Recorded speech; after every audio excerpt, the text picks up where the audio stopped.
Carl James Martin umani ng batikos. Pinagtanggol ni Mark Magnifico Magsayo.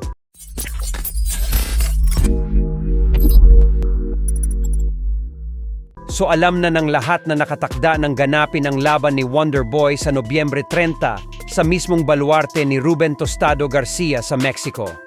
Subalit sa kasamaang palagnga ay madaming fans ang dismayado sa laban na ito dahil may record ang Meksikano na 27 panalo na may 10 knockout at 14 na talo kumpara kay Wonderboy na may 24 na panalo na may 9 na knockout at walang talo. Bukod dyan ay sa huling 10 laban po nito ay 7 ang kanyang talo, 1 tabla at 2 lamang ang panalo.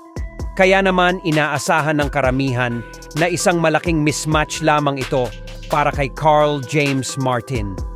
Pero ganun pa man nga po ay mukhang huling tune-up fight na po ito ni Wonderboy dahil base sa kampo ni Martin ay may malalaking laban ang pinaplano ang MP Promotions President Sean Gibbons para kay Wonderboy para sa susunod na taon. Samantala, pinagtanggol naman nga po ng former WBC Featherweight World Champion Mark Magnifico Magsayo si Wonderboy. Ayon kay Magsayo ay minsan umano ay kailangan ng mga boksenggero ng activity fight dahil kailangan manatiling aktibo ng isang boksenggero.